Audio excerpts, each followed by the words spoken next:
Good afternoon. Just starting off yet again with the situation in Gaza, and we all saw that yesterday colleagues of our Al Jazeera friends here who were working in Gaza were victims yet again of the conflict. I can tell you that the Secretary General condemns the killing of the 6 Palestinian journalists in an Israeli airstrike in Gaza City on August 10th. These latest killings highlight the extreme risks that journalists continue to face when covering this ongoing conflict. The Secretary General calls for an independent and impartial investigation into these latest killings.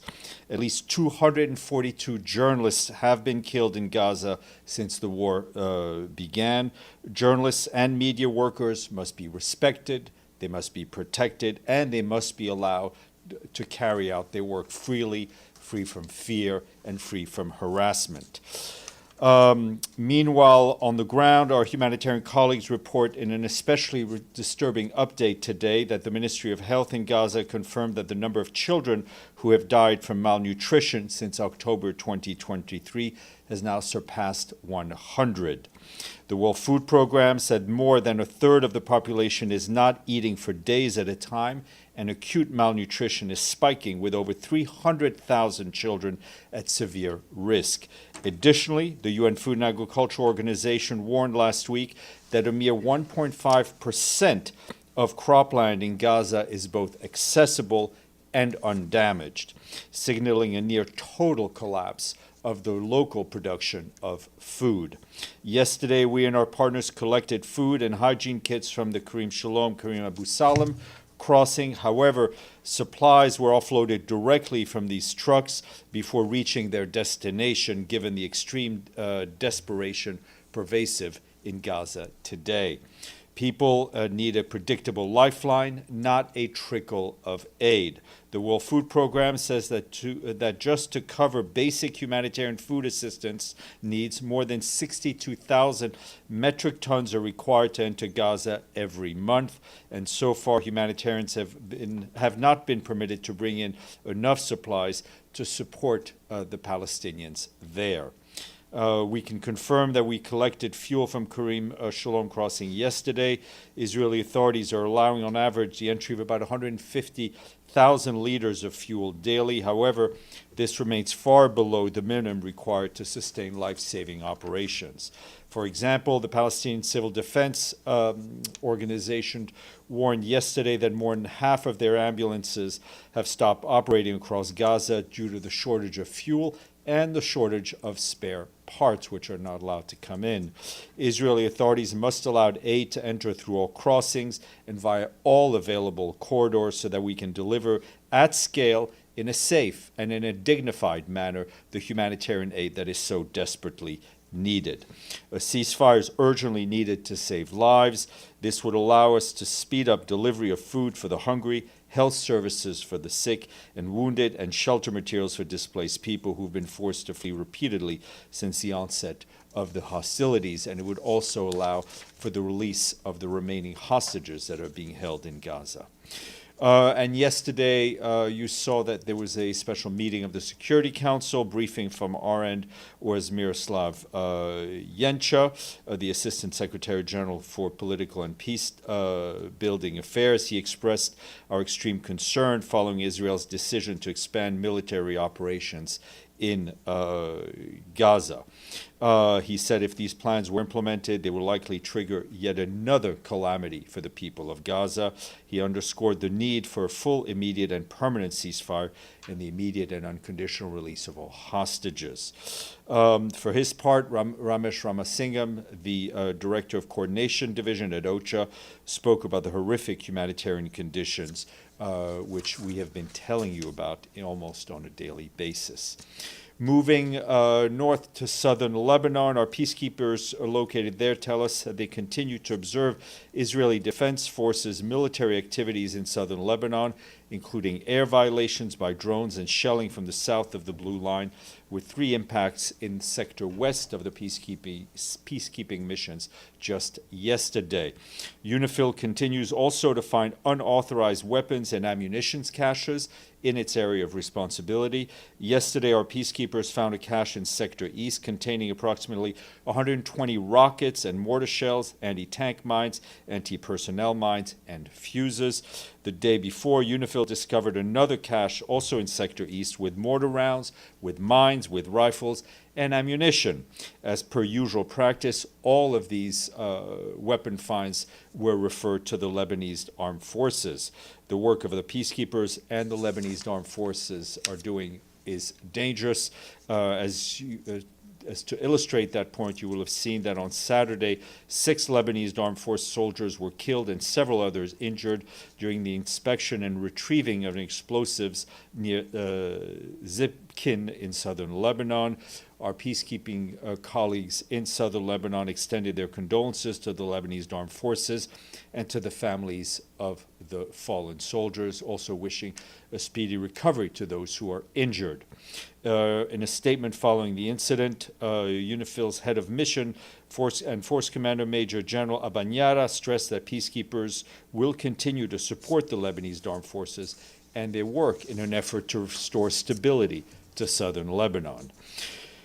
Turning to the extremely dire situation in Sudan, where civilians are continuing to endure deepening crisis with ongoing attacks, with acute hunger, and with starvation. Our Director of Operations Advocacy at OCHA, Edem Wasornu, who is in the region, today expressed alarm over reports from the besieged city of El Fasher that more than 60 people died from malnutrition in just 1 week. And most of them, as one can imagine, belong to vulnerable groups such as women and children. Ms. Wasornu is going to visit West Darfur State this week, and we expect to hear more from her upon her return to New York, and we'll try to bring her to you in this room. As you're aware, famine was first detected in North Darfur State in the Zamzam displacement camp about a year ago, and it is expected to have expanded to other areas in time. Meanwhile, we continue to be gravely concerned by the ongoing violence in the Kordofan region, including reports last week of attacks on some villages in North Kordofan State. 18 civilians were reportedly killed, with dozens more wounded. We once again underscore, and it is tragic that we need to underscore this on a regular basis, that civilians must never be targeted and that all parties must uphold their obligations under international law and international humanitarian law.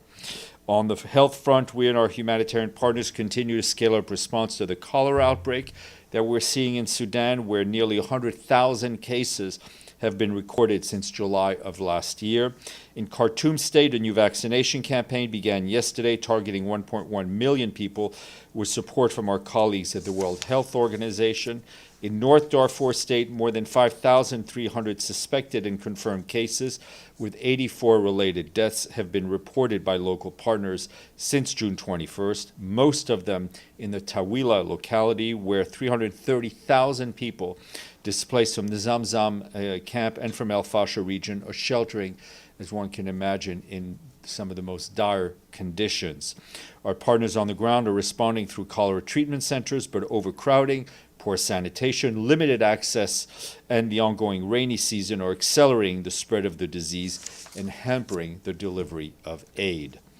Turning to the Democratic Republic of the Congo and our peacekeeping mission there, tell us that yesterday in the town of Jina in Ituri province, our peacekeepers responded to reports of gunfire in the town center.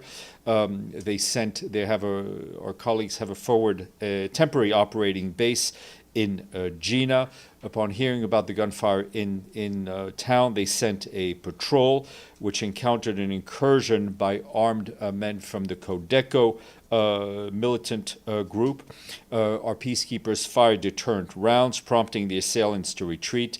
In coordination with the second patrol, the UN mission secured the Jina town center and market area, where 6 civilians, 3 women, 2 men, and 1 child were reportedly killed, 5 of them inside a shop. 4 others were also injured. UN peacekeepers provided first aid and evacuated the wounded to a local health center.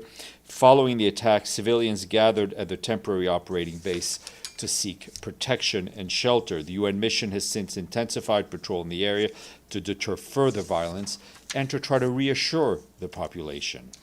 Turning to Ukraine, our colleagues at the Office of the Coordination of Humanitarian Affairs tell us that this morning and also over the weekend, hostilities in frontline regions killed and injured several civilians, including children. That's what local authorities are telling us.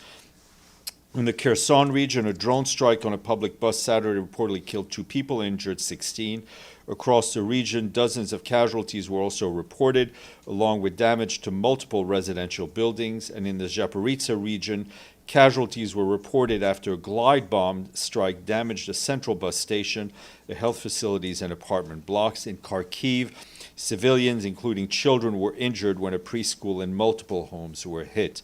And in Dnipro, attacks caused casualties, damaged multiple houses and other civilian facilities.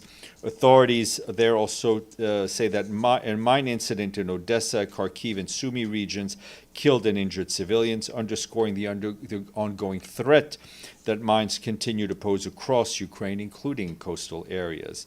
And as the security situation worsens, authorities expanded mandatory evacuations for families with children in parts of Donetsk and Dnipro. Over the past 3 days, 4,600 people, including 240 children, were evacuated from frontline areas in Donetsk region. Aid workers in Zaporizhzhia, Dnipro region provide medical, psychological, and emergency shelter support, along with meals and blankets, to people impacted by recent attacks. And you will have seen over the weekend we issued a statement in which the Secretary General welcomed the comprehensive joint declaration signed on Friday by President Ilham Aliyev of Azerbaijan and Prime Minister Nikol Pashinyan of Armenia, together with President Trump of the U.S., as an important milestone in the normalizing of relations between Armenia and Azerbaijan. The Secretary General applauded the commitment of President Aliyev and Prime Minister Pashinyan to sustain dialogue and confidence building, and recognized the efforts of President Trump in facilitating this progress. He reaffirmed the strong support of the United Nations for all efforts to advance lasting peace in the South Caucasus. Turning to Afghanistan, the latest update in the human rights situation in that country, covering a period from April to June of 2025, points that the UN assistance mission has received various reports of the de facto Taliban authorities impeding women's right to work, despite publicly affirming that Islam permits women to work and to be entrepreneurs. Based on monitoring by the UN mission's Human Rights Service, the update also notes that in May, dozens of women working for the United Nations were subject to explicit death threats from unidentified individuals in relation to their work with the UN mission and other UN agencies, funds, and programs. This required us to implement interim measures to protect the safety of our colleagues.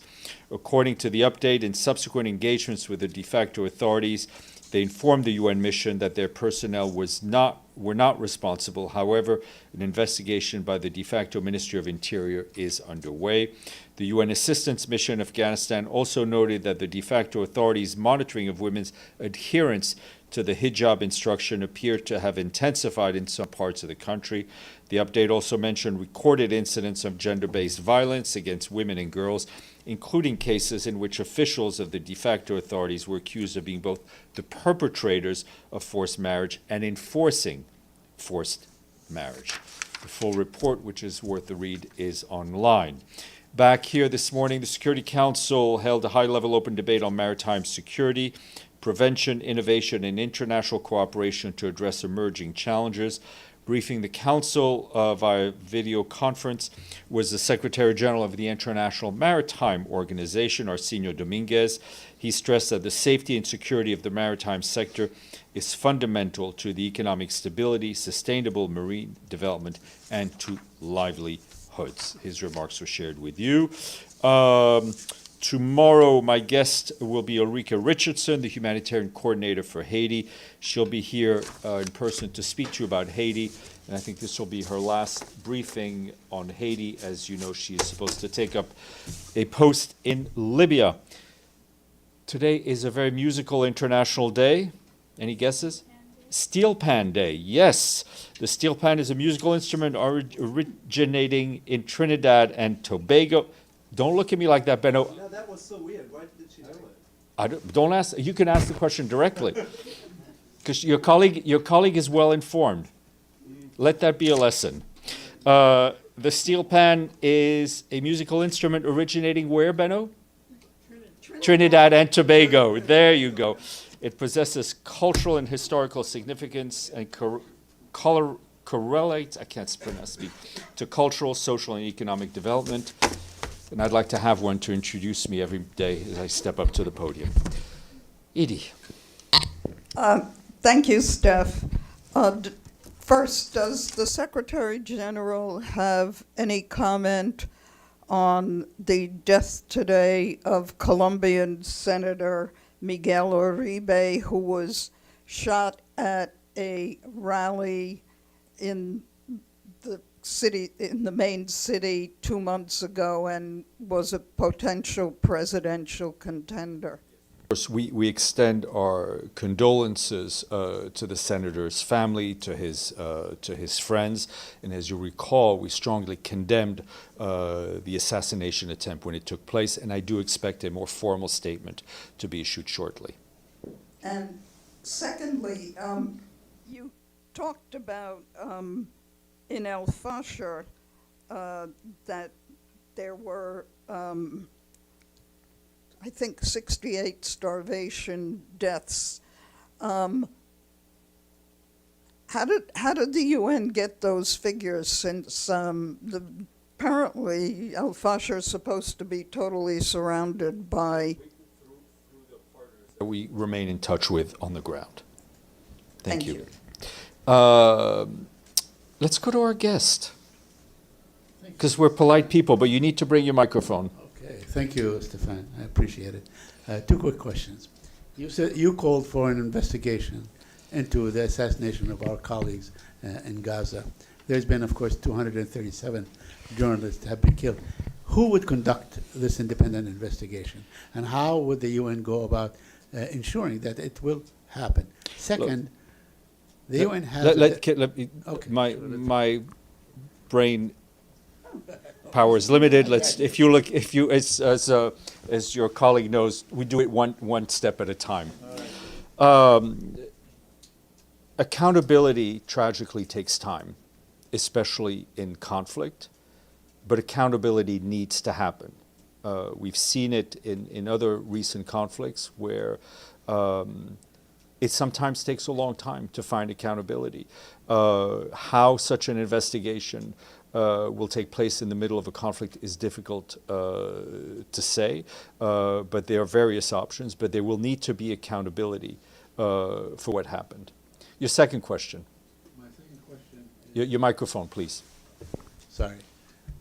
My second question is on genocide. The United Nations has a definition as to what genocide is. Can you tell us where what's going on in Gaza, what Israel has been doing in Gaza, falls short of that definition? For the Secretary General, for a conflict to be labeled as genocide, it needs to be a decision of a court, right? There is very clear legal language in the Convention on Genocide. Labels aside, I think the Secretary General has been extremely clear and extremely direct in calling out what has happened, the killings of civilians in Gaza repeatedly, and how it needs to stop, and how, again, there will need to be accountability for the crimes committed during this conflict. Murad. Thank you, Stephen. Now, the war in Gaza is the deadliest conflict for journalists. Is it what? The deadliest, yes. Of the journalists in the modern times. Do you think the actions and positions by the international community, including the UN, are rising to the level of such a situation?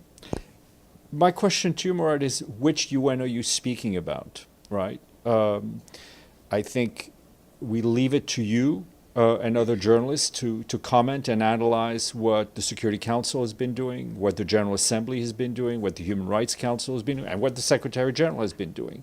I think the Secretary General has been very much engaged. The whole UN secretariat system and the funds and programs and agencies and our colleagues who remain on the ground, our Palestinian colleagues who remain on the ground, our international colleagues who remain on the ground, have been dedicated to trying to help the people of Gaza.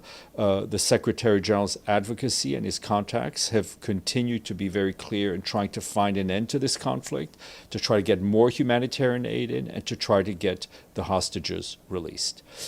Pam, then Benno, then Abdelhamid, and then we'll go to Sinan. Thanks, Steph. You've many times talked about the UN staying in Gaza.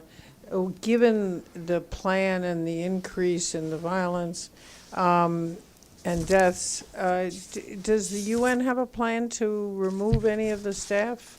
We continue to look at the security situation on a day-by-day basis, adjust our international footprint as needed. Right now we remain in Gaza, but let's I think, we focus, we talk about our international presence, but let's not forget our Palestinian colleagues who remain there trying to do work while themselves being hungry, while themselves also trying to focus on feeding their families. Oh, just to follow up, UNICEF had developed, and still I think has, the temporary learning spaces since so many of the schools, most of the schools have been destroyed in Gaza. Do you know if that's still operational? I mean, UNRWA has been, obviously leads in the education sector. They have tried to do online and do set up centers that are, learning, I think, is a big word within an ongoing conflict, but at least spaces where children can be, and I hate to use that word, distracted in a way, but to try to find some moments away from the conflict. Benno. Thank you, Steph. That already happened on Friday, but I think it wasn't asked. Also about Gaza, the German government did halt weapons sales to Israel. These weapons can be used in Gaza. Is that the kind of pressure the Secretary General wants to see on Israel? Look, I think we've been very clear about weapons sales, because I think you and your colleagues have asked us. It is very important that those countries that export weapons ensure that, and they have a responsibility on how those weapons are ultimately used. And I think the German government looked at the situation and took the decision they made. So you think it's helpful? I think their pressure on the parties needs to be exercised on all fronts to ensure that the parties come to an agreement to end this conflict. Abdelhamid, then Sinan, then Gabriel. Thank you, Steph. Going back to the same question about investigating the killing of the journalist, you don't investigate when the killer admits his crime. Israel issued a statement saying, we killed him, targeting him, and they accused him of silly, of course, accusation that he's a member of Hamas. So where the investigation comes in, if the killer of the... Well, I think there needs to be, for every act of violence, there also needs to be individual accountability. My second question is about killing also a famous Palestinian soccer player. He's 41-year-old. He is nicknamed Pele of Palestine. His name is Sulaiman Al-Abid. Are you aware of this crime also? I mean, we saw the tragic news of his killing, as I understood it, while trying to get food. Yep. Sinan. Thank you, Stefan. I have a question on Syria. Footage from security cameras at the hospital in the city of Suwaida in southern Syria published Sunday showed that a medical worker was killed by a military person. And what's Secretary General's reaction to this? I mean, those reports are extremely disturbing, that such such attacks and such violence could take place not in a hospital, right, against healthcare workers. We saw and took note of the statement by the leadership in Damascus today that they would investigate fully, and we look forward to the results of that investigation. And again, for the person and those persons responsible for what is seen in that video be held to account. Yeah, quick follow-up. You said like the local government will investigate this case. Doesn't Secretary General think this investigation should be by international community?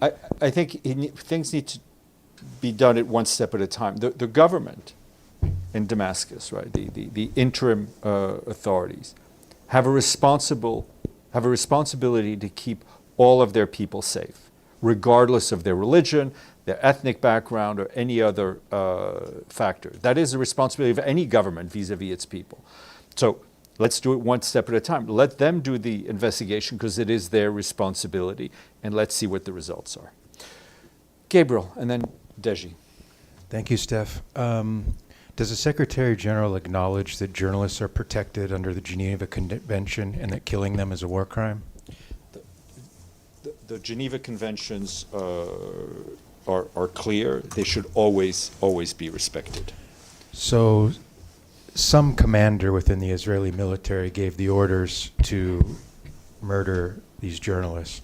The Secretary General feels that this investigation should identify any perpetrators. There needs to be personal accountability for what's happened in this conflict as to what's happening in other conflicts that we're seeing around the world, including in Sudan. And you said that investigations take time. And I said accountability takes accountability, time. I'm sorry. Accountability takes time.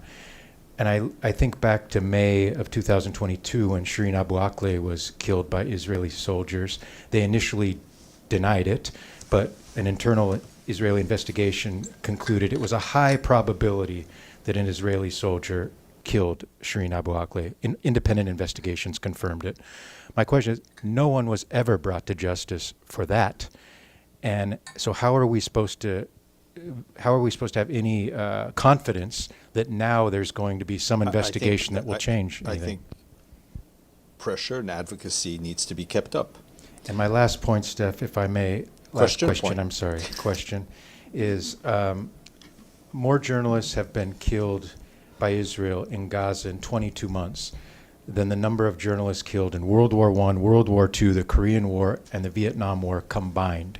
How is Israel allowed to get away with this? I refer you to what I said. There will need to be accountability. There needs to be accountability, and there needs to be individual accountability. Deji.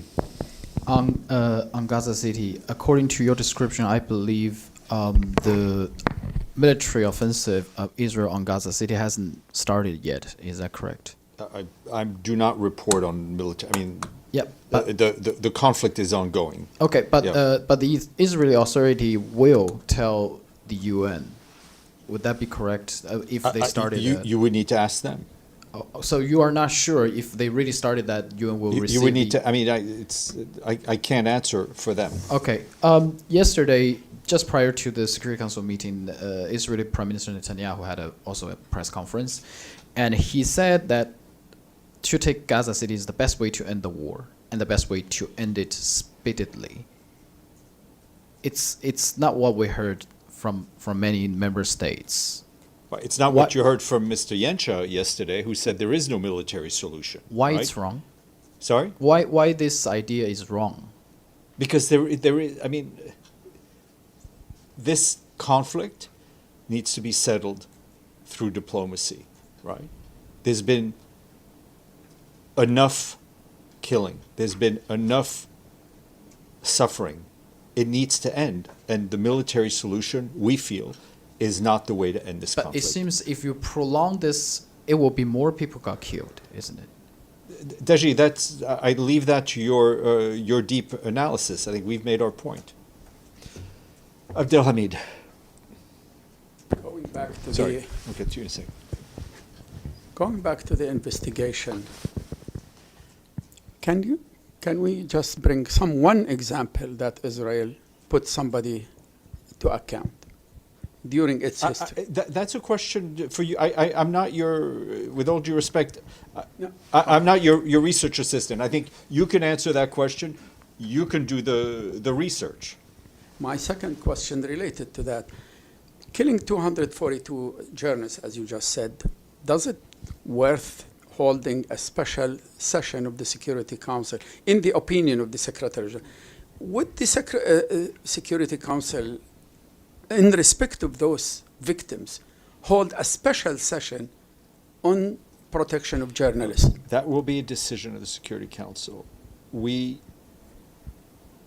strongly feel that journalists provide an essential service to the world, to policymakers, in order to chronicle what is happening in this conflict and any other conflict. And what we're seeing here in this conflict is a lack of access to journalists, right? Because the Israelis say something, Hamas says something, we say something, and the only way for people to actually know what is going on the ground is for journalists to be able to do their work freely.